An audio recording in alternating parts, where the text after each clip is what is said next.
It's game time, so get your strap and strapped. The magic sponge doused and the oranges cut, chilled and quartered as we take the field for WCBH Darwin Sports Radio. WCBH Darwin Sports Radio. Joining me on the line from Geelong, as always, is Jono. Jono, good to speak. Last week was round 10 in the AFL.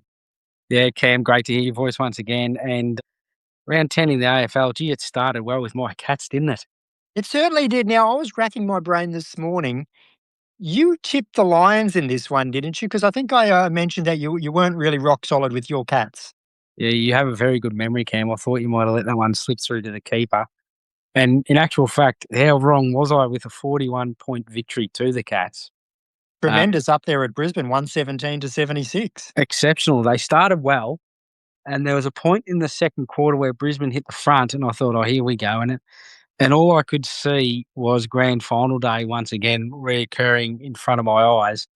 And then the Cats kicked the last couple of the second quarter, went in half-time with a couple of goal buffer, and then after half-time they came out and Sean Manor was exceptional. He kicked 3 goals in a couple of minutes and the Cats were away. But it says a lot for, one of the in things in the AFL over the last, I don't know, however many years has been a player kicks a goal and he turns and runs to the bench.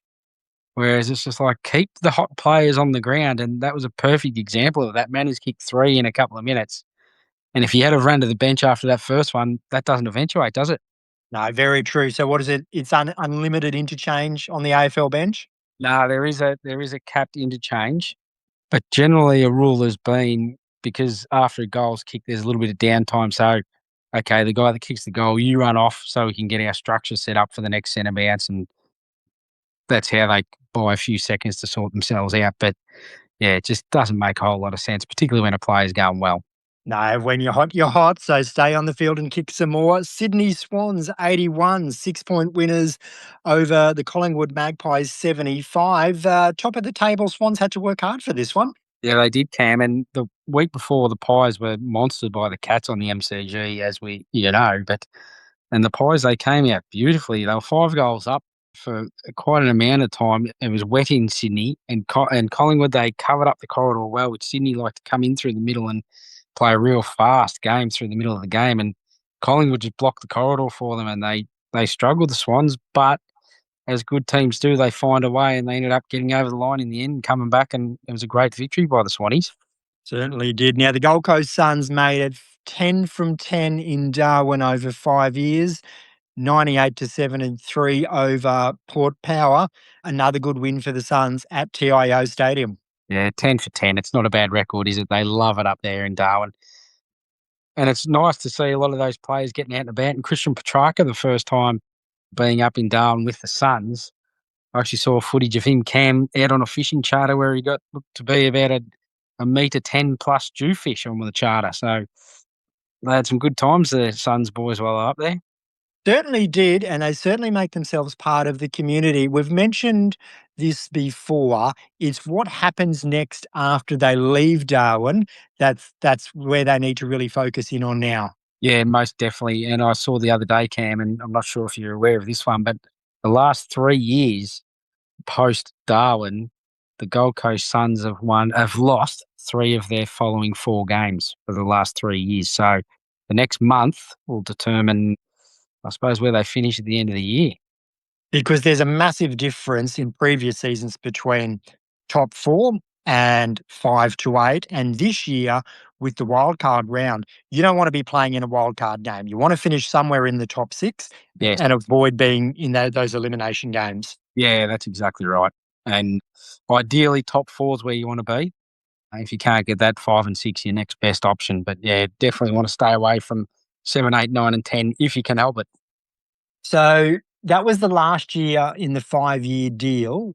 We would love to see the Gold Coast Suns up here again next year. Do you think we're a decent chance of seeing the Suns again next year? I hope so, because I think it's been fantastic for Darwin. And although I did hear even Damien Hardwick had a little bit of negativity about his press conference last week, hinting at the fact of post-Darwin and what happens post-Darwin. And obviously the stats don't lie where they've lost 3 of their next 4 for the last 3 seasons.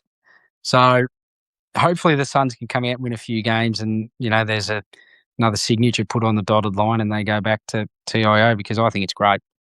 It is. And every time they come up, the talk starts again in the local football community about the Northern Territory's push for an AFL licence.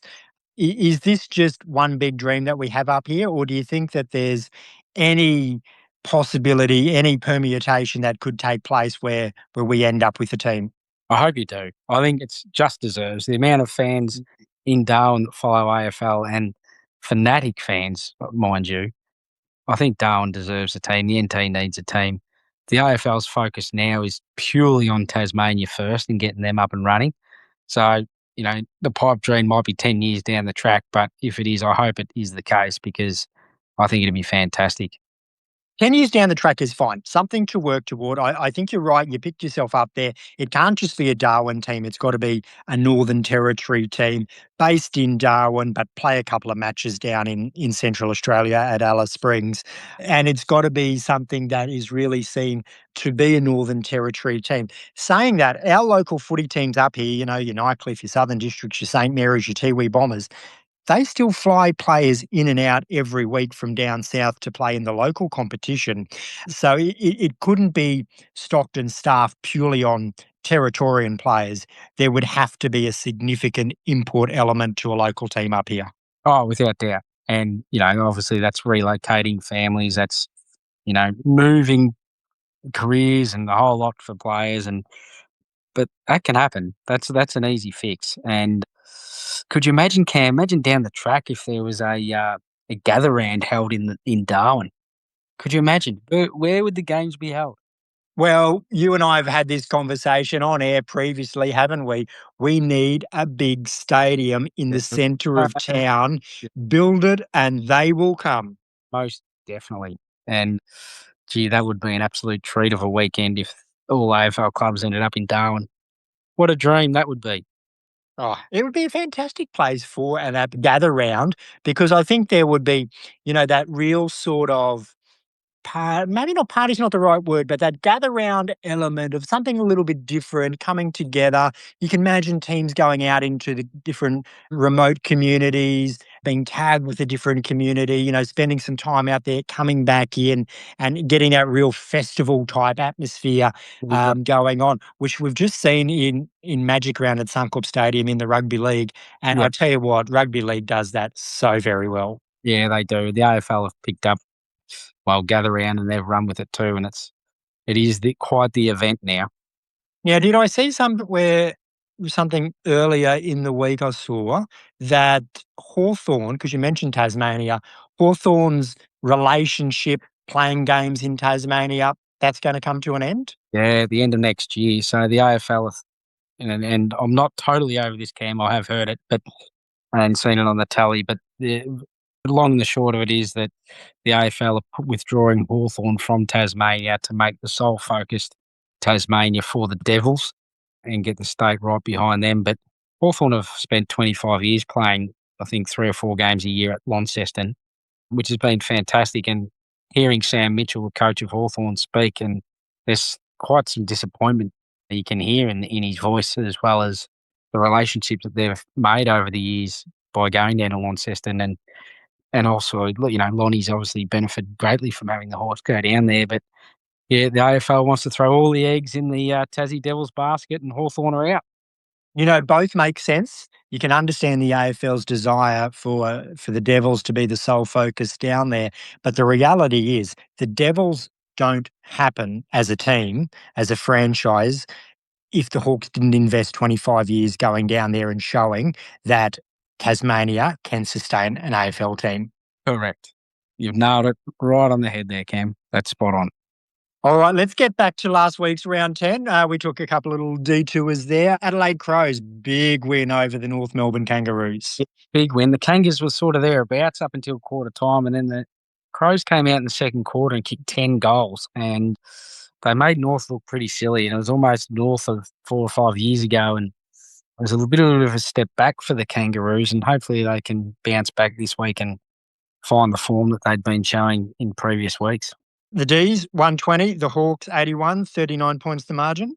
Now, I'd actually tipped the D's in my tips, Cam. I can't recall whether I did with you or not, but I was quite chuffed that I did because I was one of the only few that actually picked the D's, so I was happy about that. But they were fantastic, and they're playing some great footy, and Stephen King's done a tremendous job with Melbourne. If you had said Melbourne would have been 7-3 at the start of the year, you'd be laughed at, but they are flying. So good to see. And well done on that tip there. It's great when you make a tip and everyone doesn't make it because it's a chance for you to move one spot up the ladder, which is just crucial in tipping competitions. It's a 2-goal turnaround, isn't it? It is. Now, I want to talk about this one a little bit because I sent you the message after this game. I feel for Vossi after Carlton 74 defeated the Western Bulldogs 62. Why couldn't they have done it while he was there as coach? It just goes to show the game is played above the shoulders, isn't it? Like, yes, the Doggies didn't have a great night. Yes, the Doggies have got some injury concerns, but they're also touted as, a side that can win the flag a few weeks back prior to getting some of these injuries. So, yes, why couldn't they do it for Vossi? It just doesn't make sense. And I actually feel for the Doggies, and a mate of mine who is he's a Doggy supporter told me last week that this was the 11th occasion over however many years in recent history where the Dogs have fronted up against a side that had sacked the coach that week. So if you're going to sack your coach, you You're going wait till you got to play the Dogs and do it the week before. Exactly. And we know what happens when the coach gets sacked. As we spoke again. last week, they come out and win, and the poor Doggies, they're always on the receiving end. Freo, they travelled to Melbourne. Good win over the Bombers, but the poor old Bombers still sitting way down the bottom of the ladder. The poor old Bombers were made to look silly for the best part of this game, and they put up a better showing later in the second half, but the game was done and dusted early, and the Dockers are rolling along nicely, aren't they? They certainly are. And the next one, Saints, made, as expected, defeated the Tigers. Yeah, the poor Tigers. Last week, they did not have an AFL-listed player in their reserve side. They've got that many injuries. There was talk earlier in the week or post of this game where even a couple of players went down with, minor injuries and whether they'd come up for the following week. And there was discussion whether or not they'd be able to field a team and whether they'd have to bring ring-ins in to play AFL football off the street. It's phenomenal. That is a quite amazing set of circumstances to be getting down to the ring-ins talk. We've never seen it before, and the poor Tigers. We've spoken about this every week about their injury list, but it's gone to another level now. So I did hear their general manager of football the other day say they might have a few players return this week. So they're not totally out of the woods, but hopefully they'll be able to field a side. Is spoon bowl a thing in the AFL? We talk about spoon bowl in the league.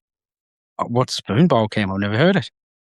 So the clash that will happen it's usually in the back end of the season. Yeah. Where there's two teams down the bottom and someone's going to win the game and the team that loses it likely wraps up the wooden spoon. Yeah. Sorry, I've never heard that term used ever. Spoon bowl. Well, at the moment, we're sort of looking at Tigers and Bombers. We are. Both on 4 points. Who face off this weekend. So in the Dreamtime game at the MCG. So they're the two sides that are most likely staring down the wooden spoon. As bring us into our next result last week, the Eagles overcoming the Giants in a fantastic win over in Perth last weekend by 17 points. So they'll have a little bit of a spring in their step. The Eagles particularly coming down to Melbourne this weekend for Scotty Pendlebury's record-breaking game. I tipped that Eagles win over GWS last week just quietly. Yeah, no. I was trying not to bring it up, but thank you for bringing it up. Well, let's start on Thursday night. The Hawks take on the Crows. This is down in Tasmania. It's funny, isn't it ironic that the Hawks are going down there tomorrow night to take on the Crows and the week where they've been pulled away from going down there for good. So, yeah, it's strange. But the Hawkies, they need to bounce back after the Demons result last week. They're a good side. They've had a few injury concerns, as a lot of teams do. But, yeah, you've got to get the wins, and you'd expect them to overcome Adelaide over there, but it's not going to be any walkover, that's for sure. Adelaide had a great win against the Kangaroos. I'm going to tip the Crows in an upset. Yeah, no, quite easily. I reckon toss of the coin this one, Cam. You going to prepared to put a tip either way? I'm going to go the Hawks purely because they know Launceston. That's it. Fair enough. All right. Spoon Bowl, early season Spoon Bowl. They'll probably the other things will happen later in the season, but 18 versus 17 Tigers v Bombers. Well, this is also a toss of the coin, and you sort of have to lean towards the Bombers purely of the fact that Richmond have got so many injuries, but the Bombers have been disgusting. And you just can't see how they can win a game of footy. And if they're not going to win this one, they won't win one. So you're going to have to tip the Bombers. Who's playing with more heart? Well, that's what it might boil down to in the end, doesn't it? Like, across the paddock, the Bombers look like a classier team. Well, it's hard to say that, isn't it? But a classier outfit on paper, purely because of the guys that Richmond are missing. But yeah, if they don't get this one, the Bombers, they will be asking questions of Brad Scott. All right, so we're saying Bombers because of the Tigers injury list. Only reason. Yeah. Okay, Freo over there in Perth, Optus Stadium, up against the Saints.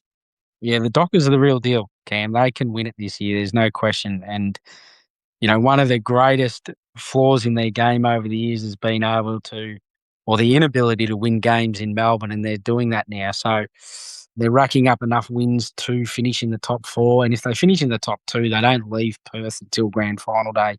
So they're setting themselves up beautifully. And I think that'll continue against the Saints this week. Yeah, I'm going to tip the boys in purple there. My team, the Gold Coast Suns, taking on my second favourite team in the Kangaroos. That is down in there in Melbourne. Can the Suns leave Darwin and get a win? Well, this is the question. They could quite easily buck the trend of recent years and get a win here, fueling on what North Melbourne dished up last week. But the North, bounced back and regained the form that we've seen them play prior. And do the Suns come down a little bit lethargic after spending couple of weeks in Darwin? Time will tell. But I think the Suns, they're just going to have to be too classy in this one, aren't they? Yeah, of course I'm going to tip my Suns. What is it about Darwin? Is it just the dehydration, the different weather, the different humidity? Is it that is what they struggle to get over the next couple of weeks? Yeah, it is. And I think it would have been, I don't know, but I presume the recovery would have been quite extensive for the next week in between games up there for the Suns. And in saying that, this week as well. So I wouldn't expect them to have done a lot of work out on the track this week. It'll be all recovery and getting up again for the Kangaroos. It's phenomenal to think that it can have such an impact. Like I understand and I accept it, but you think it's only 4 hours away. How can that have such a massive impact on the body and the performance for the next few weeks? But let's talk about your Cats up against the top of the table Swans. Well, this will be a cracker. And Geelong at home, I'd probably just say, yes, I'll tip the Cats being at home, but the Swans are a quality outfit. Even on radio this week, it was touted this could possibly be an opening for the 2 grand final sides to have a crack at each other. So I know we're going a bit early, but these are the 2 form teams of the comp at present. So, yeah, toss of the coin. Sydney could come down here and get the Cats, but again, the Cats are playing some good footy, so I'm going to have to tip them at home. Are you going to go to this game? No, I'm not going to this game, Cam. I'm going to tip your Cats. But yeah, it's going to be a cracker, isn't it? It will. All right, Collingwood up against the Eagles, Battle of the Birds. Battle of the Birds. Scotty Pendlebury breaks the games record this weekend with 433 games. He has been an absolute legend of the game, Scotty Pendlebury. He just makes, every time the ball's in his hand, it just looks as though the game's in slow motion. He grew up as a basketballer, a late child, adolescent basketballer and state league player and so on. So he has all the time in the world, this fella, and he has forever. He's been an absolute ornament of the game, and yeah, good on Scotty Pendlebury.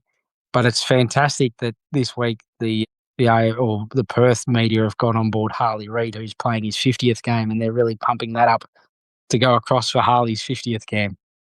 Trying to overshadow 433. Yeah, they're trying to steal the limelight, and the number 1 draft pick from a few years ago, and their golden boy, Harley Reid, who I think features on the front page or the back page of the paper half a dozen times a week over there in Perth. They love him. And, they're pumping up his 50th. The words that I keep reading, keep hearing, I even heard it in song this morning. Every time you hear Pendlebury, you hear time and space. Yeah. Oh, it does. It looks slow motion when he gets the ball in his hands. He rarely makes a mistake. The form he's playing at the moment, he could go for another 4 years. But Well, you say that he could go for another 4 years. Tell me why he's been nursed through at the moment, a week on, week off. What's the strategy behind that? no, I think he actually did it. I heard him speak the other day, and he said he did have an Achilles issue a few weeks ago. And then obviously, I think Collingwood wanted to play the record-breaking game at the MCG. Right. Yeah, Kane Corns came out during the week or the other night and said to West Coast, if this isn't the greatest motivation of all time to go over and get a win, the fact that Collingwood have penciled you guys in to come and be part of Pendlebury's game's record-breaking game and have a big celebration knowing that they're going to get a win, some decent motivation there for the Eagles. And Collins might be onto something there. Do you think Collingwood have sort of manipulated a little bit, sort of almost like, here's one we absolutely can lock in a win, and have a big celebration. they saw that West Coast game as his. We could already have the balloons, the champagne on ice, the streamers, the fireworks all ready to go because they think they're absolute locked in favourites for this one. Yeah, and that's exactly right. But if we look back, the 2 games that Pendlebury's missed in recent weeks, last week the Swans, they went down by a goal. You could argue that if he played, they probably would have won. And then 2 weeks prior to that, there was a draw against Hawthorn. And you could argue that if he played in that, they would have won. So they may have shot themselves in the foot to a certain degree there. Yeah, look, I hope he's been out for legitimate reasons and it hasn't been some sort of celebration type strategy. It just doesn't quite sit right with me. But I will tip the Magpies and congratulations to Pendlebury, 433. Yeah, superstar. All right, Power and the Blues. Can the Blues go back to back? They can. They need to do everything right against the Power at home. And the Power at home are, we've mentioned previously, they're a different kettle of fish than when they come across to Melbourne or interstate. They do play a better brand of football at Footy Park, or Adelaide Oval, I should say. In saying that, I think they should have the firepower to get over the top of the Blues. Carlton have been thereabouts in games this year, and we know that they've had those massive fade-outs in the second half, which they didn't have last week, and they didn't have the week before against Brisbane. They actually had a good second half against the Lions. But I think the Power at home should be too strong, Cam. Yep, I'll tip the Power there. GWS up against the Brisbane Lions. This is in Sydney. It's sort of hard to see the Giants come back after being defeated by West Coast and overtopping the reigning premiers, isn't it? So I'm going to have to go with the Lions. Yeah, I'll be tipping the Lions there. And then the Western Bulldogs up against the D's. It is at Marvel Stadium. I'm going to tip the D's in this one. I think based on last week's performance from both teams, the D's should be specials. Yeah, I agree, Cam. And just looking, and we don't condone betting by any stretch of the imagination, but the odds on this game, they're actually quite close together. I would have thought Melbourne would be a lot more in front than what they are, particularly with the favouritism, because I think they should get over top of the doggies here and get them comfortably. Agreed. All right, Jono, well, been great to chat. As always, we've managed to go well over our allotted time, but enjoy the football this weekend. Go your Cats and go my Suns. Go the Cats and go the Suns. It's game time. So get your strap and strapped. The magic sponge doused and the oranges cut. Chilled and quartered as we take the field for WCBH Darwin Sports Radio. WCBH Darwin Sports Radio.